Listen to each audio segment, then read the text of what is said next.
اللهم محمد في جميع أفعاله ومحمد اللهم صل عليه مع صحبه وآله. د محمد رسول الله صلی الله علیه وسلم د سیرت اتمه برخه. په تیره برخه کې مو دا وویل چې هغه د بني سعد د قبیلې دایګانې رالی او په قریشو کې ګرځي، هر یو غواړي چې یو کوچنی د ځان لپاره پیدا کړي. خو هر دایي چې د رسول صلی الله علیه وسلم مور امینې بیبي ته ورسي او په دې پوه سي چې هلک یتیم دی، په پټه خوله یې پرېږدي او دا ولاړه سي. دا ځکه چې دایګانو په اول کې د تنخوا او د مزدورۍ خبرې نه کولې او ټول امید به یې هغه هدیو او سوغاتو ته و چې وروسته ورکول کېدې. نو دایګانو ته به دا معلومه سوه چې دا هلک یتیم دی، پلار نه لري، نو بیا د ځانه سره وویل د هلک مور به موږ ته څه هدیه او سوغات راکړي. نو په پټه خوله به د کوره څه ووتلي او هلک به یې پرېښود. دایګانو دا فکر کوی چې نیکه دونه غمخور نه دی لکه پلار، او د مور سر د مال او د پیسو شی نسته ورسره، نو موږ ته به څه راکړي. نو خو د ټولو دایګانو محمد صلی الله علیه و آله وسلم پرېښوی. راسئ چې کیسه په خپله حلیمه سعدیه راته وکړي، هغه بیا ښه په تفصیل وکړي.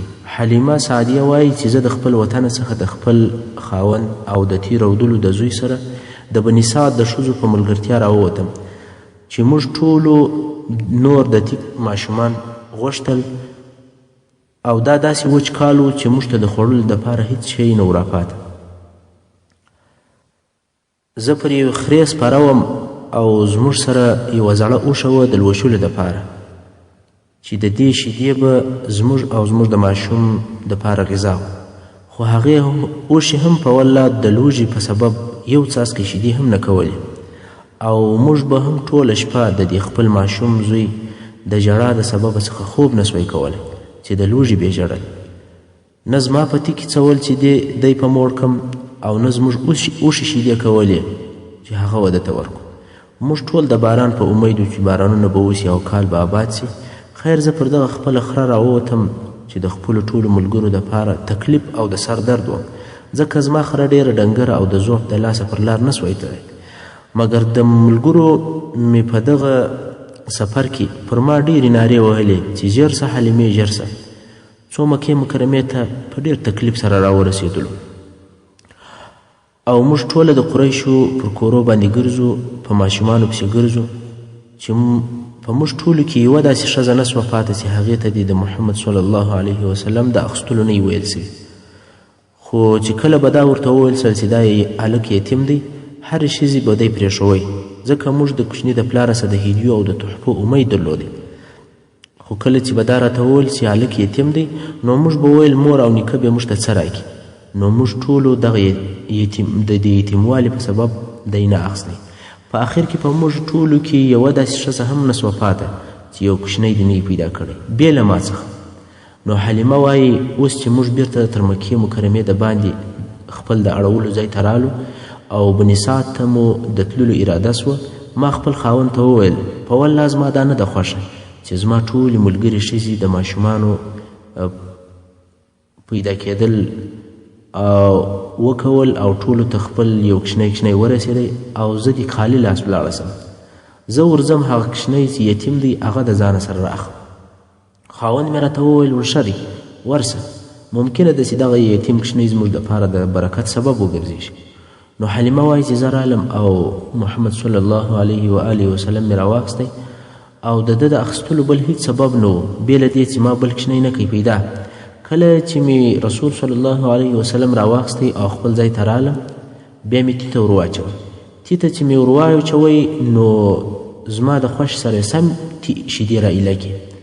ده هم تر هغو پورې رودلې چې مړېدی، او د ده هغه بل ورور چې د حلیمې زوی دی هغه هم ښه موړ سو او تر مړېدو پورې شیدې ورودلې. بیا نو دواړه بیده سول. حال دا چې زموږ کوچني تر دغه د مخه د لوږې په سبب سره خوب نه سوی کولی. بیا مې وایي خاوند هغه زړې اوښې ته ور ولاړ سو چې ویل به شي. د اوښې سې دونه شیدې راولوشلې چې ما او ده تر مړېدو وڅښلې. دغه شپه ښه په خیر راباندې تېره سوه. حلیمه وایي چې په سهار کې زما ملګرو ښځو راته وویل ای حلیمې په والله مبارک او د برکته ډک کوچنی دې اخیستی دی. ما ورته وویل ورمال زما هم دغه امید دی. حلیمه وایي چې په سهار کې زه پر هغه خپلې خرې سپاره شوم. محمد صلی الله علیه و آله وسلم هم راسره هغه هم راسره دی او د خپل کلي پر طرف باندې روان. په والله خره مې زما تر ملګرو دونه د مخه سوله چې د هغو خره نه سوی پسې رسېدلی، تر څو چې ملګرو به راته ویل ای حلیمې څه صبر وکړه، آیا دغه ستا هغه خره نه ده چې د هغې خوا پر رالې؟ ما به ورته وویل چې په والله دا هغه خره ده. دوی به ویل په والله یو څه ورته پیښه ده، خو دا څه پیښه نه وه، دا د نبي علیه صلات وسلام مبارک برکت و. حلیمه وایي چې بیا نو موږ بني سعد او خپلو کورو ته ورسېدلو او د الله تعالی په مځکو کې د باران نه کېدلو په سبب زموږ تر ځای وچ ځای نه و، خو بیا هم زما پسونه چې به رالل ماړه به او غولانځې به یې د شیدو څخه ډکې وې. موږ به خپلې میږې لوشلې او شیدې به مو څښلې، خو بل چا د خپلو میږو څه یو څاڅکی شیدې نه سوی لوشلی او نه یې د میږو په غولانځو کې څه شی و. تر داسې اندازې چې زموږ د کلي خلکو به خپلو شپنیانو ته په قهر او په غضب سره ویل تاسې پسونه وښو ته نه بیایاست، پسونه هلته بیایاست چیرې چې د حلیمې پسونه پیول کېږي. چوپانانو به ورته وویل په والله زموږ او د حلیمې پسونه یو ځای ګرځي، خو بیا هم د دوی پسونه به وږي رالل او یو څاڅکې شیدې به یې نه کولې، خو زموږ پسونه به ماړه او د میږو غولانځې به د شیدو څخه ډکې وې. زموږ دغه حال د الله د طرفه څخه خیر او برکتونه راباندې اورېدل. څو 2 کاله تېر شول. حلیمه سعدیه وایي چې د محمد رسول الله صلی الله علیه و آله وسلم جسم او بدن نسبت و نورو ماشومان ته یو مخالفه قسم وده او پرورش کوي. د عمر یې 2 کاله لا نه و پوره سوي، داسې معلومېدی لکه د 5-6 کالو هلک سوي. صحت او عافیت یې کامل او سالم و، په خبرو کې یې فصاحت و، خبرې یې سمې او پوره کولې. کله چې د رسول صلی الله علیه وسلم 2 کاله پوره سو نو بیا مو مور ته وروستی. عادت هم دا و چې دایګانو به هلکان پس د 2 کلو څخه مور او پلار ته وروستی، خو ځینو پلرو به د دویم وار دپاره بیا دغه ماشوم دایي ته ورکوي چې څه موده دې نور هم په صحرا کې واوسېږي، او ځینو خلکو به پر دغه 2 کلو باندې بس کوي. اوس حلیمه هم محمد رسول الله صلی الله علیه وسلم مکې مکرمې او خپلې مور ته وروستی، خو کوشش دا کوي چې بیرته یې د ځانه سره بوځي. د رسول صلی الله علیه وسلم مور امینه ورته وایي وایي بس ته دلې دې پاتې وي، او 2 کاله یې پوره سو دلې دې پاتې وي. حلیمه ورته وایي دلته ګرمي ده، مرضونه دي، دی تر اوسه لا ښه نه دی لوی سوی، څه موده بې نور هم راسره بوځم. حلیمه وایي چې موږ دا کوشش کوئ چې محمد صلی الله علیه و آله وسلم بیرته راسره بوځو، ځکه چې موږ په ده کې هغه ذکر سوي برکتونه لیدلي ول، څو په آخر کې مو د رسول صلی الله علیه و آله وسلم مور مبارکه راضي کړه چې دی زموږ سره بیرته رهي کړو او ویسو. دلته به تاسو ته د معلومات د زیاتوالي دپاره د رسول صلی الله علیه و آله وسلم د رضاعت یا رضعي ورونه او خویندې در وښول سي. اول هغه څوک چې د رسول صلی الله علیه و آله وسلم ته د ده د مور مبارکې څخه وروسته تی ورکړی دی، هغه سویبه چې د ابولهب مینځه وه او هغه ازاده کړې وه. دا د رسول صلی الله علیه وسلم رضعي مور ده. هغې د خپل زوی سره چې مسروح نومېدی و نبي علیه صلات وسلام ته تی ورکړی دی، او دغه سویبې تر رسول صلی الله علیه وسلم د مخه حمزه رضی الله عنه ته هم تی ورکړی دی. په دې حساب حمزه رضی الله عنه د رسول صلی الله علیه وسلم اکا او رضعي ورور دی.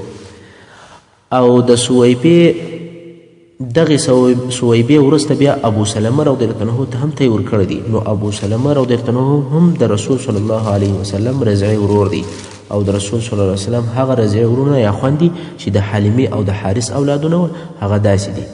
اول عبدالله ابن حارث، دویم انیسا بنت الحارث، دریم حذافه بنت حارث چې په شیما سره مشهوره وه، او دغه حلیمه د ابو سفیان ابن حارث ابن عبدالمطلب دایي هم وه چې د ابو سفیان ابن حارث د رسول صلی الله علیه وسلم د اکا زوی و او رضعي ورور یې هم سو.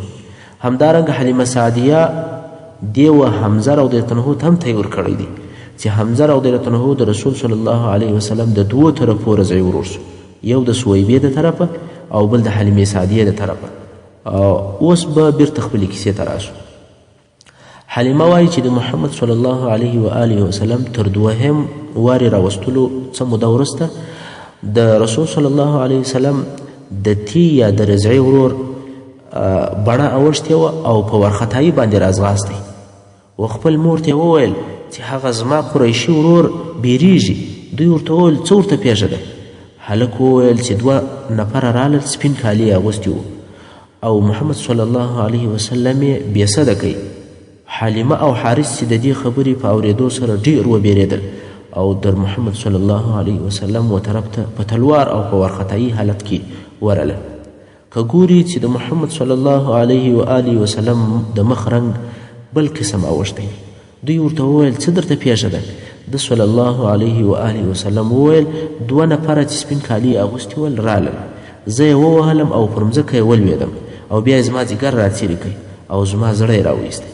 دغه واقعه په حدیث شریف کې بیان شوې ده چې امام مسلم یې د انس رضی الله تعالی عنه څخه روایتوي او وایي چې د حدیث لفظ داسې دی: ان رسول الله صلی الله علیه و آله وسلم أتاه جبريل وهو يلعب مع الغلمان فأخذه فصرعه فشق عن قلبه فاستخرج القلب فاستخرج منه علقة فقال هذا حظ الشيطان منك، ثم غسله في طست من ذهب بماء زمزم ثم لامه ثم أعاده في مكانه، وجاء الغلمان يسعون إلى أمه يعني ضئره فقالوا إن محمدا قد قتل فاستقبلوه وهو منتقع اللون. قال أنس وقد كنت أرى أثر ذلك المخيط في صدره. رواه مسلم. چې د حدیث ترجمه دا ده چې رسول صلی الله علیه وسلم د ماشومانو سره لوبې کولې چې جبرائیل علیه الصلاة وسلام ورته رالی. د رسول صلی الله علیه وسلم یې ونیوی او بیا یې بېسده او بېهوشه کړي او د رسول صلی الله علیه وسلم سینه مبارکه یې ورڅیرې کړه او زړه یې راوایستی او د هغه څخه یو ټوټه ایسته کړه او ویل چې دا ستا څخه د شیطان برخه ده. بیا یې دغه زما زړه د سرو زرو په تشت لګن ورته وایي په دې کې د زمزم په اوبو باندې پرېولی او بیا یې بیرته د رسول صلی الله علیه وسلم زړه بیرته په خپل ځای کې کښېښوی او سینه یې ور وګنډله. ماشومان چې دا حال ولیدی نو د رسول صلی الله علیه وسلم مور ته یعنې هغه دایي ته په ځغستا سره ورله چې محمد صلی الله علیه وسلم ووژل سو. دوی ژر هلته ورلل او ویې لیدل چې د رسول صلی الله علیه و آله وسلم رنګ او بڼه اوښتې ده. انس رضی الله عنه وایي چې ما دغه د ګنډلو اثر د رسول صلی الله علیه وسلم په سینه کې لیدی. دلته د دغې واقعې په لیدلو سره حلیمه ډېره وبېرېده او خپل میړه حارث ته یې وویل چې ښایي دغه نفر د پیرانانو څه وي، موږ باید دغه هلک د مخه تر دې چې څه ورته پیښه سي خپلې مور ته یې ورولو. نو یې محمد صلی الله علیه و آله وسلم مکې مکرمې او خپلې مور ته وروستی او ورته ویې ویل چې دا دی ستا زوی مو جوړ او روغ صحیح او سالم درته راوستی. د رسول صلی الله علیه وسلم مور په تعجب کې سوه، ول سبب څه دی چې راموستی؟ تاسې خو په هغه بل وارې کې کوشش کوئ چې بیرته یې درسره بوځئ او اوس مو په خپله راوستی. حلیمې وویل نه ویل کېږي د دنیا ښې او بدې دي، سبا به یو تکلیف ورته پیښ سوی او ته به موږ ملامته یې، نو اوس مو دا دی صحیح او سالم درته راغستی. امینې وویل یا یو سبب ستا او حال به راته وایاست. حلیمه په آخر کې مجبوره سوه او د هغه نفر قصه یې ورته وکړه. امینې وویل چې تاسې پر ده باندې د جن یا پیري څخه بیرېداست؟ دوی وویل هو. امینې وویل یا هیڅکله دته جن نسي ورسېدلی، ځکه ما د ده د ولادت په وخت کې خوب ولیدی چې یو څوک راته ووایي ووایه اعیذک بالله الواحد من شر کل حاسد. قسم دی چې دته جن او شیطان نسي ورسېدلی. خیر حلیمه بیرته بني سعد ته ولاړل او محمد صلی الله علیه وسلم د خپلې مور سره پاتې سو. د رسول صلی الله علیه وسلم د مور وفات کله چې رسول صلی الله علیه و آله وسلم عمر 6 کلو ته ورسېدی نو د رسول صلی الله علیه وسلم مور د خپل وفات سوي میړه سره د وفا په سبب دا خوښه وبلله چې د هغه د قبر زیارت ته چې په یثرب کې ورسي. نو د مکې مکرمې څخه رهي سوه او 1500 کیلومتره لارې مزل وکړئ څو یثرب ته ورسېدل.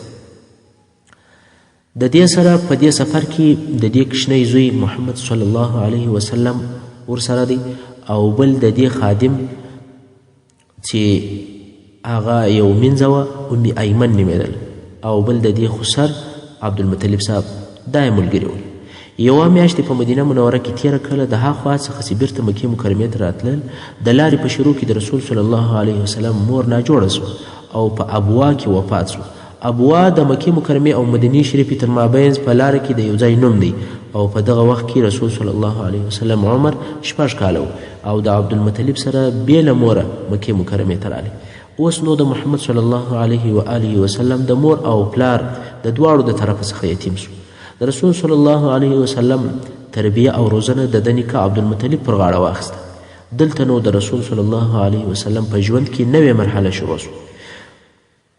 په تیر سوو بحثو کې مې دا وویل چې عربو د مخه تر اسلام د جاهلیت په وختو کې څونه ناوړه کارونه کول تر داسې اندازې چې ژوندي انسانان یې ښخول. او بیا مې د رسول صلی الله علیه وسلم معزز او مشرف نسب درته بیان کړي چې د شریف او محترم نسب خاوند و، ځکه چې د الله اراده هم داسې وه چې د ده صلی الله علیه وسلم نسب باید لوړ او شریف وي. دا د دې دپاره چې څوک د نسب پیغور ورنکړي او خلک په ده صلی الله علیه وسلم باور او اعتماد ولري. او دی صلی الله علیه وسلم باید قوي قوم ولري د دې دپاره چې دغه قوم یې د دشمنانو او تجاوزګرانو د ظلم څخه وساتي. او همیشه پیغمبران همداسې وي چې په قوي او معزز قوم کې پیدا کیږي او په هغه خپل قوم سره د رسالت هغه وظیفه ورکول کیږي چې د دې څخه مقصد دا دی چې په خپل قوم وساتل سي، لکه څنګه چې په سورة هود 1 نمبر آیات کې الله جل جلاله فرمایي ولولا رهطک لرجمناک، چې دا د شعیب علیه السلام قوم او شعیب علیه السلام ته وویل که چیرې ستا قوم نه وای موږ به ته رجم کړی وای، یعنی د ډبرو په ویشتلو به مو وژلی وای. نو که یو پیغمبر د یو عادي نسب څخه وي یا قوم ونه لري د هغه نبي ازارول د خلکو دپاره ډېر اسانه وي. او تاسې به په راتلونکي بحث او بیان کې ووینئ چې دغه د نسب شرافت د دې سبب وګرځېدی چې د یوه طرفه به خلکو د رسول صلی الله علیه وسلم احترام او اکرام کوي او اعتماد به پر درلودی، او د بله طرفه به خلک به د ده د ازارولو څخه منع کول. او بیا مو د رسول صلی الله علیه وسلم د ولادت بیان درته وکړي چې کمې معجزې او کرامتونه د رسول صلی الله علیه و آله وسلم د ولادت سره یو ځای وو. او دا هم د دې دپاره چې خلکو ته د رسول صلی الله علیه وسلم د راتګ زیری ورمعلوم سي. که څه هم د ده صلی الله علیه وسلم د راتګ علامې په پخواني آسماني کتابو کې ډېرې موجودې وې، خو پر هغو سربیره کم حوادث چې د رسول صلی الله علیه وسلم د ولادت سره یو ځای پیښ شول په هغو ټولو کې د خاتم النبیین صلی الله علیه وسلم د راتګ اشارې موجودې وې. او بیا مې د رسول صلی الله علیه وسلم د یتیم کېدو حال بیان کړ. د مخه تر دې چې دنیا ته تشریف راوړي د پلار د طرفه یتیم سو، او کله چې عمر 6 کالو ته ورسېدی د مور د طرفه هم یتیم سو. دا ټول د الله اراده وه. علما کرام د رسول صلی الله علیه وسلم د یتیم کېدلو دپاره ډېر سببونه بیانوي چې یو د هغو څه دا دی چې د رسول صلی الله علیه وسلم په ذات کې رحمت او شفقت او مهرباني پیدا سي. ځکه که څوک په خپله یتیموالی وویني او د یتیموالي په حالت کې ژوند وکړي هغه داسې نه وي لکه یو څه چې اورېدلی وي. په عربي کې مثال دی وایي لیس الخبر کالمعاینه، اورېدلي داسې نه دي لکه لیدلي. دا چې یو سړی فقط د یتیم پر سر لاس تیر کړي یا د یتیم سره مرسته وکړي هغه داسې نه دی لکه خپل ژوند چې په یتیموالي کې تیر کړی وي. د دې دوو په مابینځ کې ډېر زیات فرق شته. نو الله جل جلاله په دغه یتیموالي سره د رسول صلی الله علیه وسلم په رحمت او په مهرباني سره د ده تربیه وکول، لکه څنګه چې په حدیث شریف کې رسول صلی الله علیه وسلم فرمایي ادبني ربي فاحسن تأدیبي، یعنی زما رب ادب او تربیه راکه او په ښه ادب سره یې مؤدب کړم. نو د رسول صلی الله علیه وسلم تربیه الهي تربیه وه او الله جل جلاله ښه ادب او ښه اخلاق ورکړل. او د رسول صلی الله علیه وسلم د ژوند دغه حالات تصادفي او د ژوند پیښې نه وې، بلکې د دې شانو د پیښېدلو تر شا لوی لوی مقصدونه پراته ول او لوی حکمتونه ول. علما کرام د رسول صلی الله علیه وسلم د یتیموالي نور سببونه هم بیانوي، خو د دې دپاره چې بحث مو اوږد نسي د هغو تر بیانولو تیریږم. او دا بیان مو هم درته وکړي چې د رسول صلی الله علیه وسلم په صحرا کې تربیه سو او د صحرا د تربیې فایدې مو هم بیان کړي چې اول صحت او عافیت دی او بل د مشکلاتو تحمل دی. رسول صلی الله علیه وسلم په ناز او په نعمتو کې نه دی لوی سوی. دا د دې دپاره چې د سختیو او مشکلاتو د زغملو قدرت ولري. که تاسې د رسول صلی الله علیه و آله وسلم راتلونکی ژوند او حالاتو ته وګورئ وبه وینئ چې د رسول صلی الله علیه و آله وسلم ټول عمر په جهاد کې او په عبادت کې په تکلیفو او په ازارو کې تیر سوی دي او بل د صحرا د ژوند څخه د ژبې فصاحت او بلاغت حاصلیږي. د ښاري خلکو ژبه ګډه وډه وي او رسول صلی الله علیه وسلم تر ټولو خلکو فصیح و چې دا هم د بني سعد د ژوند په سبب و، ځکه رسول صلی الله علیه و آله وسلم په خپله د دغه فصاحت په باره کې فرمایي کله چې ابوبکر صدیق رضی الله تعالی عنه رسول صلی الله علیه وسلم ته وویل یا رسول الله تر تا مې فصیح نه دی لیدلی. رسول صلی الله علیه وسلم ورته وفرمیل څنګه به داسې نه وي یا ابابکر، زه د قریشو څخه یم او په بني سعد کې تربیه سوی یم. اول قریش په خپله فصیح ول او بل بني سعد بیا هم په فصاحت کې ډیر شهرت درلودی. د رسول صلی الله علیه وسلم اقتصادي حالت. رسول صلی الله علیه وسلم غریب او مسکین لوی سو، مال یې نه درلودی. هو دی صلی الله علیه وسلم په نسب مشرف او معزز و، خو د مال خاوند نه و او د دې سبب چې د کورنۍ مال نه درلودی دا و چې د عبدالمطلب کورنۍ د حاجانو د خوراکي موادو او د اوبو مسؤله ول، یعنی حاجانو ته د خوړو او د چشو برابرېدل چې رفاده او سقایه ورته ویل کېدل دا د دوی پر غاړه ول، نو ځکه زیات مال نه ورسره پاتې کېدی. د سخا او د ډوډۍ ورکولو په سبب د دوی په لاس کې هیڅ شی نه پاتې کېدی او سخیان همیشه داسې غریبان وي. لکه یو مثال چې حاتم طائي دی، هغه چې په عربو کې ډیر مشهور سخي تیر سوی دی، خو دی د ډېرې سخا په واسطې ډیر غریب و، ځکه په لاس کې شی نه پاتې کېدی. د عبدالمطلب او د د کورنۍ هم دا حال و چې د سخا او ورکړې په سبب یې څه په لاس کې نه پاتې کېده. دا چې رسول صلی الله علیه وسلم غریب او مسکین لوی سو، په دې کې هم الهي مقصدونه دي چې د هغو مقصدو څخه یو دا و چې د مسکین او محتاجه په حال خبر وي. د رسول صلی الله علیه وسلم ژوند د غنیانو او مالدارانو پر قسم نه و چې د غریبانو او مسکینانو د حال څخه نه وي خبر. هو یو غني له خپله ماله څه یو غریب ته ورکړي، خو بیا هم د ده ژوند هوسا او آسوده وي. د غریبانو هغه حقیقي درد او احتیاج نه ورمعلومیږي، نو ځکه الله جل جلاله رسول صلی الله علیه و آله وسلم د کوچنیوالي څخه په یتیموالي او په مسکنت کې تربیه کوي. دا ټول الهي حکمتونه دي چې الله جل جلاله خپل رسول د رسالت د رسولو دپاره آماده کړي. کله چې د رسول صلی الله علیه وسلم مور وفات سوه، نو د رسول صلی الله علیه وسلم تربیه د ده نیکه عبدالمطلب پر غاړه واخیسته او دا چې د رسول صلی الله علیه وسلم تربیه د عبدالمطلب پر لاس وه، په دې کې هم لوی حکمت و. هغه دا چې عبدالمطلب د قریشو سردار او د مکې مکرمې رئیس و. همیشه به د قریشو او نورو قبایلو مشران او سرداران د ده په مجلس کې ناست او حاضر ول. په دې مجلس کې به د لویو کارو تصمیمونه نیول کېدل او د خلکو په منځ کې به فیصلې کېدلې. په دغه وخت کې د رسول صلی الله علیه وسلم عمر 6 کاله و. نو د رسول صلی الله علیه وسلم تعلیمي ژوند شروع سو. په دې ژوند کې چې دی دا وویني چې د خلکو سره څه قسم ګزاره او معامله راشه او درشه کیږي او د لویو لویو کارو فیصلې څه قسم کیږي. طبیعتا د دې عمر هلکان چې په 7 کاله کې وي په دغسې مجلسو کې نه کښیني او د لوبو دپاره ولاړېږي، خو رسول صلی الله علیه وسلم به همیشه په دغه مجلس کې ناست او نه به ولاړېدی. دا د الله جل جلاله اراده وه چې رسول صلی الله علیه وسلم پوه سي چې د خلکو سره باید څنګه ژوند وسي. یوازې دا نه چې د غریبانو او سارایي عربو سره د ژوند کولو طریقه زده وي، بلکې د سردارانو او د قوم د مشرانو سره هم باید په ژوند پوه وي. نو رسول صلی الله علیه وسلم به همیشه د عبدالمطلب په مجلس کې حاضر و. د تاریخ په کتابو کې ذکر سوي دي چې د عبدالمطلب د ناستې دپاره کعبې شریفې ته نږدې او د کعبې شریفې په سایه کې ځای سمیدی.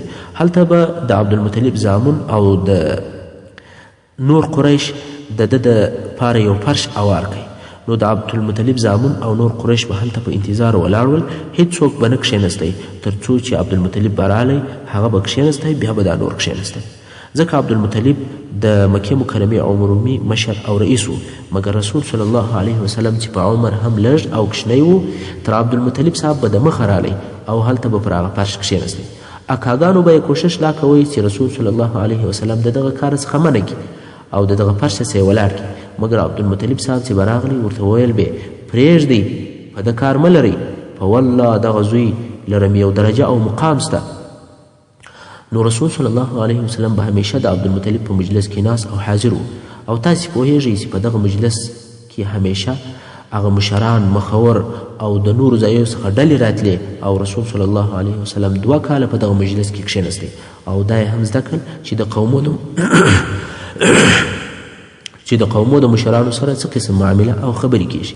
کله چې د رسول صلی الله علیه وسلم عمر 8 کاله سو، عبدالمطلب صاحب هم وفات سو، چې دا د محمد رسول الله صلی الله علیه و آله وسلم دپاره بل وار یتیموالی د مخه خو رسول صلی الله علیه وسلم د پلار د طرفه یتیم وو، مګر هغه وخت په نامه یتیم وو، ځکه رسول صلی الله علیه وسلم خپل پلار نه ولیدلی، مګر د عبدالمطلب په وفات سره د رسول صلی الله علیه وسلم یتیموالی حقیقي سو او ډیر سخت او مشکل و، ځکه دا د خپل هغه مهربانه نیکه نیستوالی و، هغه نیکه چې د کعبې شریفې د دیواله سره به ناست او د ده صلی الله علیه وسلم سره به شفقت او مهرباني کوله، ناز به یې ورکوئ، او د ده صلی الله علیه وسلم د نیکه په وجود کې د پلار نه درلول هېڅ نه حسول، دا یې نه ویل چې زما پلار نسته، ځکه هغه نیکه یې ډېر مهربانه او ډېر مشفق و. هغه نیکه یې وفات شو د رسول صلی الله علیه وسلم دپاره د پلار په درجه کې و، او دغه اوسنی یتیموالی د رسول صلی الله علیه وسلم دپاره ډېر سخت و چې د په خپلو سترګو ولیدی چې دغه یتیم کېدل تر هغه اول یتیموالي ډېر سخت و. عبدالمطلب د مرګ په وخت کې وصیت وکړي چې د محمد صلی الله علیه وسلم تربیه او روزنه به ابو طالب کوي، او دا یې هم ورته وویل چې د رسول صلی الله علیه وسلم د روزنې او تربیې دپاره به ډېره خاصه توجه کوي. د ابو طالب سره د رسول صلی الله علیه وسلم تربیه. عبدالمطلب تر وفات وروسته د محمد صلی الله علیه و آله وسلم تربیه د اکا ابو طالب پر غاړه واخیسته، ځکه ابو طالب د محمد صلی الله علیه وسلم د پلار عبدالله سکه ورور و. هو د ابو طالب او د عبدالله پلار خو عبدالمطلب و، مګر مور یې هم سره یوه وه. اوس نو ابو طالب د رسول صلی الله علیه وسلم دریم تربیه کوونکی سو، اول یې مور وه، دویم یې نیکه، دریم یې اکا، او د عبدالمطلب صاحب تر وفات وروسته د مکې مکرمې مشرتوب هم د ابو طالب پر غاړه شو، مګر ابو طالب تر عبدالمطلب لا ډېر غریب و. د ابو طالب اولادونه به د خپل پلار سره د خرڅ او مصرف په پیدا کولو کې مرسته او کومک کوئ. کله چې رسول صلی الله علیه وسلم ولیدی چې ابو طالب غریب دی، حتی د خپلو اولادو نفقه نشي پیدا کولی، نو رسول صلی الله علیه وسلم هم په کار کولو شروع وکړه چې هغه کار د پسو چوپانی ده. دا معلومه خبره ده چې چوپانی تر ښار د باندې وي، نو رسول صلی الله علیه وسلم به د شپې او ورځې تر مکې مکرمې د باندې پاتې کېدی، چې په دغه چوپانی کې له یوه طرفه هغه د صحرا ژوند شروع شو چې د هغه ژوند ځینې فایدې مو د مخه درته بیان کړي دي، او د بله طرفه په خپله چوپانی هم ډېرې فایدې لري چې علما کرام یې داسې بیانوي. اول، پر حیوانانو رحم او مهرباني، چې دغه خوی په رسول صلی الله علیه وسلم کې موجود و. رسول صلی الله علیه وسلم یوازې دا نه چې پر انسانانو مهربانه و، بلکې حیواناتو هم د ده صلی الله علیه وسلم د رحمت او مهربانۍ څخه حصه اخیستې ده، چې دغه رحم په شرعي احکامو کې ډېر واضح ښکارېږي. مثلا د حیوان د حلالېدلو دپاره به چاړه تېروي، او په شریعت کې فرمایي یو حیوان به د بل حیوان مخ ته نه حلالېږي، پر حیوان به ظلم نه کوي، حیوان به وږی کوي او تږی کوي نه، پر حیوان به د ده تر طاقت زیات بار نه وړي او داسې نور. دویمه فایده، په چوپانی کې حلم او صبر حاصلیږي، پسونه شاوخوا پاشل کیږي، د هغو د راټولولو او یو ځای کولو دا طریقه زده کیږي. پسونه باید د دښمن څخه وساتل شي، چې دا ټول د امت د یو ځای کولو او ساتلو دپاره تجربې وي. او رسول صلی الله علیه وسلم دا هم زده کړه چې خپل مصرف په خپل لاس باید چې پیدا کړو. تر اوسه خو اعتماد د مور یا د نیکه پر نفقه و، خو اوس یې په خپله په کار کولو او په خپل لاس باندې د مصرف پیدا کولو شروع وکول. نو د رسول صلی الله علیه وسلم د 8 کلنۍ څخه په چوپانۍ شروع وکول، او تر هغو یې دا کار کوئ چې عمر یې تقریبا 21 کلو ته ورسېدی. په مابینځ کې به خامخا یې څه وخت پاته سوی، او دغه چوپانی د رسول صلی الله علیه وسلم د عمر ډېره موده په بر کې ونیول. رسول صلی الله علیه وسلم فرمایي ما من نبی الا ورع الغنمه، یعنی داسې نبي نسته چې د پسو چوپانی دې نه وي کړې، نو دغه وظیفه ټولو انبیاو پر ځای کړې ده. علما کرام د چوپانی په ګټو او فایدو کې یوه دا هم بیانوي او وایي کم څوک چې په دشت کې د پسو د پیولو په کار باندې مشغوله وي، نو دی تنها او یوازې وي، او تنهایی سړی و چورت او فکر ته ورپرېږدي. په اسمانو کې چورت ویي، په ستورو کې، په لمر کې او په سپوږمۍ کې. دغه برابر نظام او الهي قدرتو ته ګوري چې دا فکر د انسان د روح دپاره صفایي ده او د انسان د باطن دپاره د پاکوالي سبب ګرځي. مګر کم انسان چې په ښار کې اوسیږي، هغه په تګ او راتګ مشغوله وي، دا ولاړی هغه رالی، نوي نوي خبرې او حوادث اوري فکر یې ګډوډ وي انسان د الله په قدرتو کې د فکر کولو دپاره نه فارغېږي. نو دا هم د دشت او صحرا فایده وه چې رسول صلی الله علیه وسلم و فکر